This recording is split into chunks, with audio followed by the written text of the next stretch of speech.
The reason we are here today is to celebrate you, the women entrepreneurs.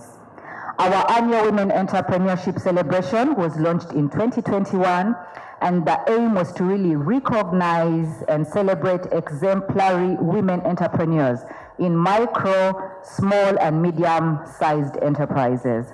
I'm happy to know that this is the 3rd annual celebration, and we hope to provide you with a platform for developing your ideas, business skilling, and most importantly, network opportunities.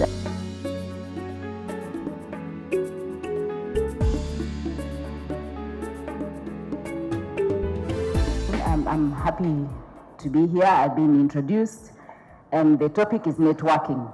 So I think networking must find you prepared, your level of preparedness. So whatever you do on a daily basis, you're working at your level of preparedness for opportunity. Yeah? One of those things is what you're doing right now. Being here right now with people of like-mindedness, good chemistry. Some of you will become friends. Some of you may hate each other, but you'll end up liking each other's business ideas. But these platforms are powerful. The relationships you must build in your networks are those networks that are going to think about you as you also think about them. Networking is not a single day event. You're building relationships. So what does it mean to build networks? It means you listen when the other person is talking. So don't make it about you. Make it about that person. Be interested in what they are doing. Build a relationship. You're not going to build a relationship today. You're going to build it over time. You build value. Build your value. So what's your value? Now, for our young people, it's baby steps, don't worry. So how do you build value? You're going to read a lot about your maybe business, read a lot about government policies that influence your business, and be very interested in your sphere, your area that you're seeking to build. So build value. You probably already have degrees, masters, maybe some of you are doing PhDs, but now build value in the PhD in life, the PhD in entrepreneurship. Build that value. There are many ways you can build value other than reading. One of them, of course, is these ones that people will get to know what you do, and you are authentic, and you have integrity in your relationships. You're building trust. In my field as a lawyer, if people don't trust me, they won't give me work. And I imagine even a brand has to be trusted. So will I put a beauty product on my skin if I don't trust it? So trust cuts across. So you're building value, you're building trust, you're building visibility. Build value, build trust, build visibility. When you're building networks, sometimes you're going to do things that are beyond you, that are not typically about you. When I went to the Royal Society, I was not doing it for myself. I was thinking of my sisters I had seen in law school. You have to do things that are not about you. It is for other people. So the network I built in the Women Lawyers Committee, the network I built as a result of being president Uganda Society is huge. And it feeds into the brand recognition. Okay? So there is that duality of the benefit of showing up and leading. Be courageous. Take up some leadership positions. I don't know if this will become an association or whatever it will be, but whatever it is or it is not, lead. So be courageous and show up as leaders in your space. Leadership is not hierarchical. In your space, right where you are, you could lead. So the other thing I want to speak about is being an expert in your industry, or even if you're not an expert as such, but that there's credibility to the things you do. What does that mean? When you're networking or when you're looking to build a business, networking is critical. You cannot lock yourself up to watch videos. You have to be out there interacting with people. You actually need people. Networking is interacting with people. You must build these relationships with people and interact. Now, you must have meaningful conversations. You cannot over-network also. You know, it can be so distasteful.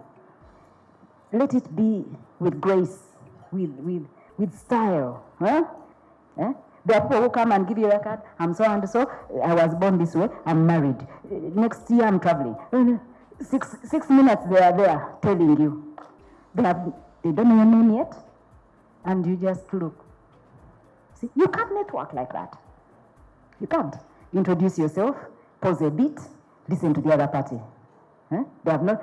Some people are a bit cold. They will even first look at you. You have to prompt them. And so, what's your name? They speak. There's a Napoleon style of networking. Google it. Layering. You layer. You wait for the other person to say something. Pause a bit. But the people will rap over you. Hey, of course you're going to turn me off. I won't give you my business.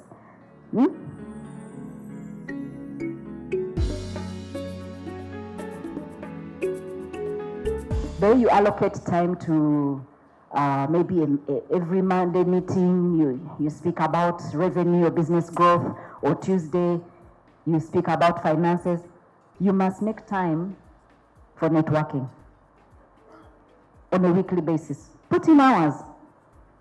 You could say every week I do 3 hours of networking. And how is that?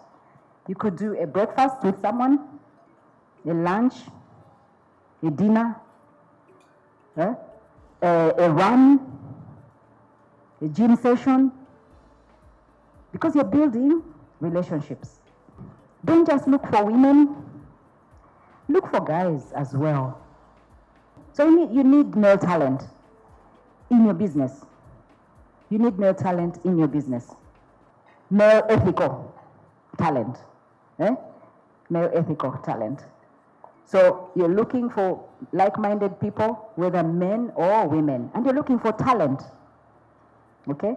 So don't stay in your small spaces. And also look for older people. People who know more, mentors. Mentors open their networks.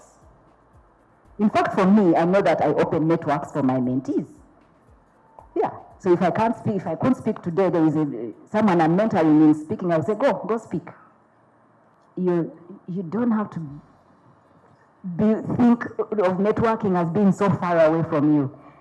It is your church members, your classmates, whether from university, whether from senior one. Everyone is a potential member of your network. Some of you have fathers with serious networks, but you're looking at them saying, paps, you guys call your dads paps. I say, who calls the father paps? You know, but that's why I hear one people say paps. Okay. Musei, my Musei. You're not seeing the networks your Musei has. Those guys have serious networks. The bishops, deep network. And some of you Catholics, you are there just with a cardboard. That for you, just collecting money in the church. Show up. Seek for opportunities with these bishops. They are serious networks. So I think I'm saying that don't think that networks are far. They are right there with you. Right there.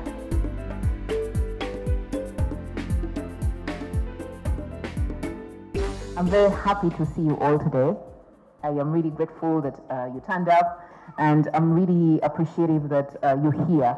I do hope that you are benefiting from this engagement. I do hope you've really gotten a lot of words of encouragement and hopefully lessons from what Ruth has been saying. Actually, as she was talking, I was also taking notes. One of the things I told her that I don't dedicate time during the week to network, shockingly. Here I am saying, we need to network, and I haven't dedicated time to network. So that's one of the points now I've also taken from her. I've also benefited from her being here. So I will be taking time once a week to network. So the things, I think, what I would like for you to do, what would at least make me really, really happy is if the few bits you learn today, what Ruth has shared, what you individually are sharing based on the networking questions that Sandra has been giving you, that you turn them into instant actions.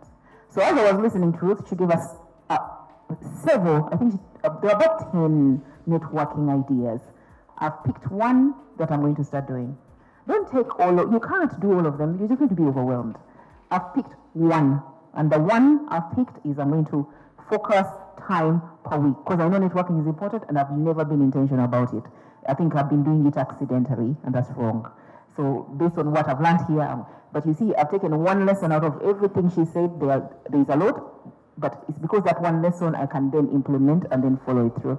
So I'm hoping also that you this evening, as you hear, you take one or two things and then immediately start implementing them based on our networking sessions. That would be fantastic. But otherwise, I'm very happy to see you here today. This is our third Women Entrepreneurship Celebration. As Sandra said, the first one we started off soon after COVID. Sandra is always hosting them.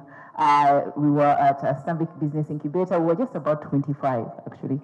So I'm happy that now in our third, we are, at least 100 people. We're meant to be here. Some of them were far away. They haven't traveled. As you've said, there is Ruth Sebatindera. Her profile is so huge. It precedes her. And then there's Ruth Sebatindera. Right? She's such a down-to-earth, wonderful person.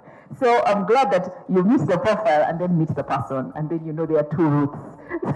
And now you've met both of them. So I really want to thank you for making the time. So I really want to thank her, and then thank you finally for making the time to be here, engaging with us, interacting with the Ideation Corner, and making the time to be here to, so that we can celebrate you. I really hope that you get something out of this evening. So I really hope that out of this, after you leave, it will be, I connected with this lady. She sells stuff, this thing, and I can use her. I can see some of you are doing wine, actually. I do love wine, by the way. So I'm going to get everyone who's bought wine, I'm going to buy a bottle of you so I can test it. But I do hope that after you leave here, you'll be like, I met this lady, she does wine. This person is doing a party. Let me connect her. I really hope that if that's the only thing we get out of here, it will still be a successful evening. Thank you so much.